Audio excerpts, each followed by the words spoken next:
What's good? Welcome back. We're getting straight into the month of November. Our first game was against the Washington Bullets. Went ahead and won that one. Then we went against the great Milwaukee Bucks. They have an interesting draft prospect at the point guard right there. The Utah Jazz select John Stockton of Gonzaga University. He was considered one of the top guards when it was all said and done. Small guards coming out, ranked 5th behind Wood, Robertson, Humphreys, and Danny Young, who has not been picked yet. This young man is the perfect point guard. He's unselfish, hits the player in the right place at the right time. The Milwaukee Bucks in the 80s was a real comp. They had a few players that were all-star worthy, Sidney Moncrief being one of them, a guard, 6'4", combo guard, Junior Bridgman being another one, being their small forward. He's like 6'6", 220, 230, can shoot mid-range really good. And then they had Bob Lanier, who was an ABA all-star back in the 70s, played in the NBA also. And then you had Marquise Johnson, who was around 6'7", 6'8", 220, but highly athletic, had a few post moves, not many, but I had mid-range, passing, vision, was pretty much one of the archetypes for how I play and who I wanted to play like. And Nah, fuck this. Wasn't White Man Can't Jump. Both you motherfuckers are crazy. I'm going to my car. Get my other gun. Shoot everybody's ass. That's actually one of my favorite scenes.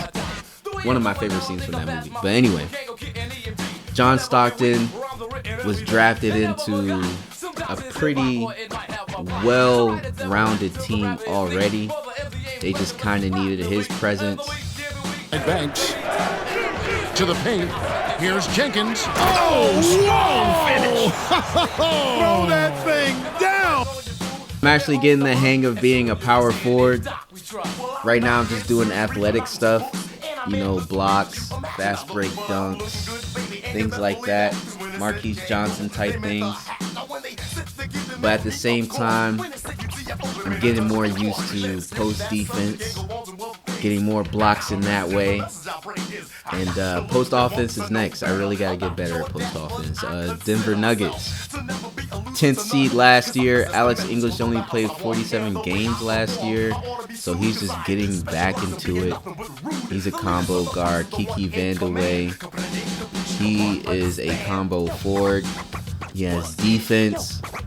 He has athleticism. He can shoot the ball. He can shoot the three also. He can dunk. He can do a whole lot, man. Kiki Vandeweghe averaging 20 points. And then you got Dan Issel, straight from the 70s. Played in both the NBA, the ABA. Not much in the ABA, but he played a lot in the NBA. Has a mid-range shot, that's about it. And post moves, of course. But he's out with a strained hip. And we won that game. And I won the Player of the Week. Finally! Western Conference. Bernard, Larry, me, Magic. Alright, so you got the 11th seed from last year, Houston Rockets. Right after that, they had Ralph Sampson as a rookie last year. This year, he's averaging 22 and 13. It's getting real serious.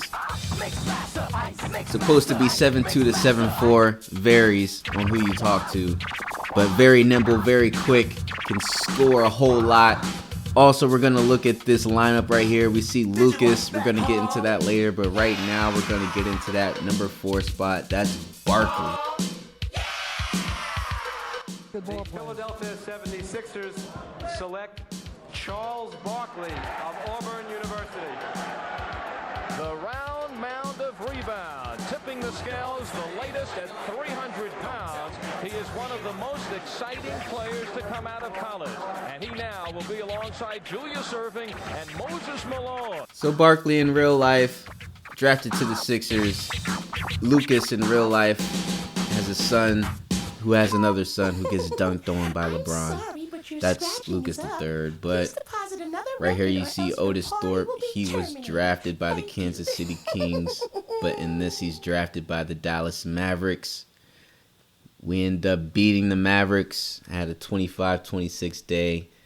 Gervin had a 9-22 day, 22 points, 7 assists.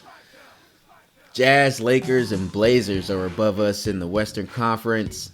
Suns and Rockets are at the bottom. Nuggets are also at the bottom too. Mavericks, middle of the pack. Sam Bowie, also drafted by the Portland Trail Blazers. Not really averaging much. Portland select Sam Bowie, University of Kentucky. Sam Bowie, the young man who came back from a stress fracture injury, the left shin bone.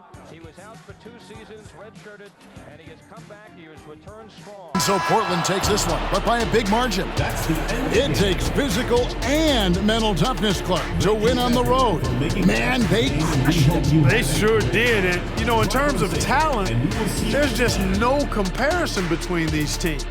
Well, folks, that's going to do it for now. And so for Mike Fratello, Clark Kellogg, and David Aldridge, this is Kevin Harlan alongside our entire... Sam Bowie doesn't start, actually. He sits behind Michael Thompson, Klay Thompson's dad. Second player of the week right there. On 2K Sports. And tonight, it'll be the San Antonio Spurs going up against the Indiana Pacers. With Mike Fratello and Clark Kellogg, I'm Kevin Harlan. And we've got David Aldridge reporting in from the sidelines.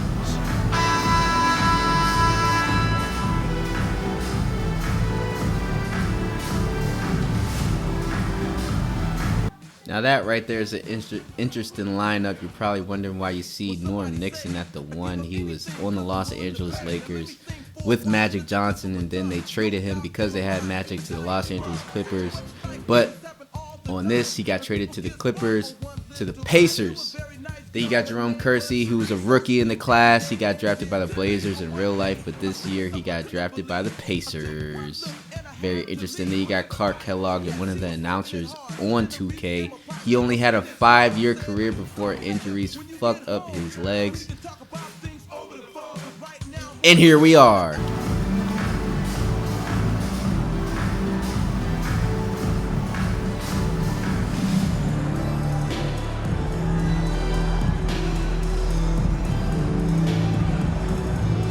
We've had a fair number of games, Mike, played now in the regular season. Do you consider these teams fully formed yet, or is there a ways to go? Well, if I say yes, there'll be a trade tomorrow. So I'll say no.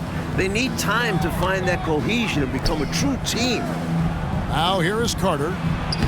Kersey, good. Jerome Kersey getting the first bucket of the game. Indiana doesn't stand a chance. I think it's just their lack of strong big men in the paint. They just can't stop us like that. Speaking of the Eastern Conference, Pacers at the number 8 spot. Pistons going up to 8-6. Hawks, Bulls. Bulls with 9-6. Nets, Celtics, and 76ers are at the top. The Clippers feel really good without Norm Nixon. They traded Jerry Sitchting. Who's Jerry Sitchting? He had 15-12 in that right there you seen. He just beat the Utah Jazz. He's a guard who can shoot, who can pass, who can obviously do whatever. Kansas City Kings, number 12 last year, at the bottom of the conference. This is why they had the number 1 pick. Who they picked? Hakeem Olajuwon.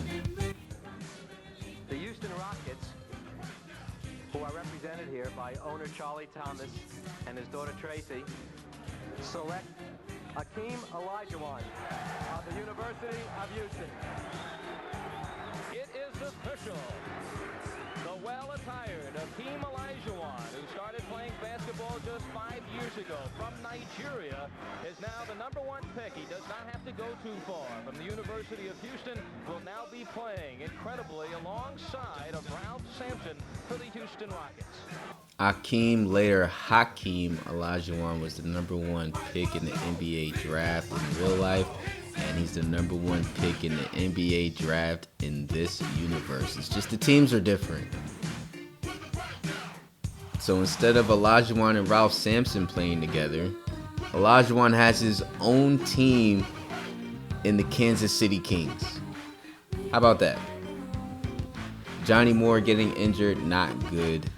It's still November. It's only the first month officially, really, of the season. I just got to turn over Olajuwon, taking the paint over defensively, getting that rebound though, just trying to find a bucket. If it's not a fast break or somewhat of an easier bucket, I'm not really sure, but you know, I'm just gonna try my hand. Post move working, at least a pump fake can work, right?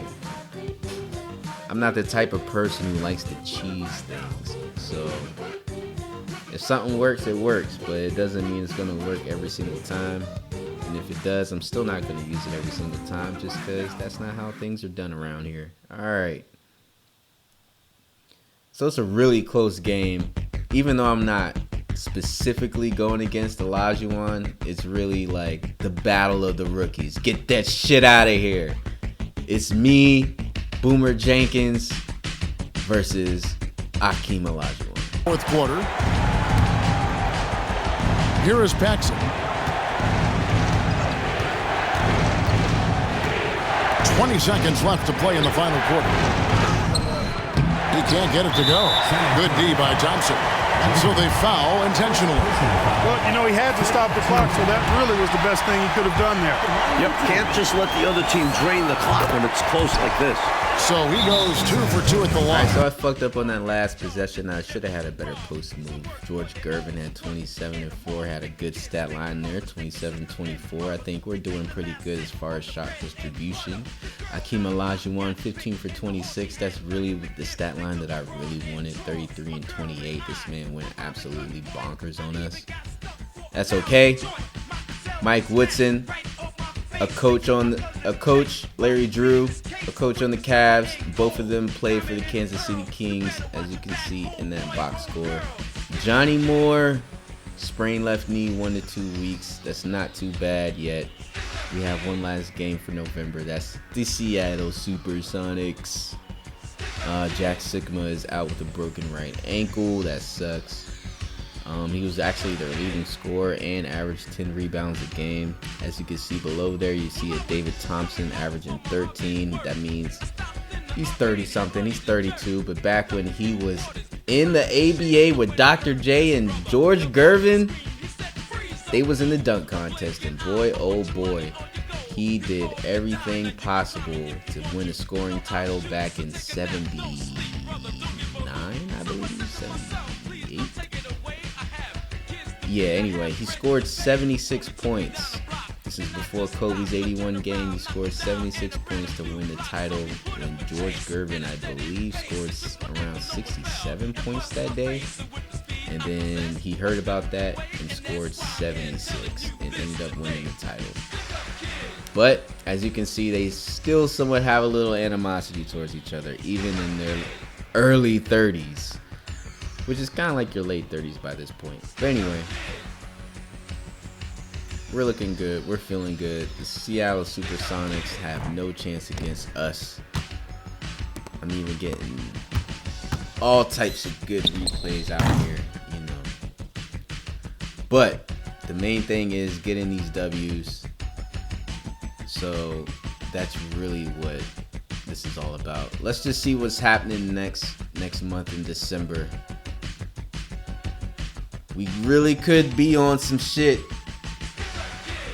Even though I am on some learning post moves, I'm still learning defense a little bit more. And there is Charles Barkley, the mouth himself.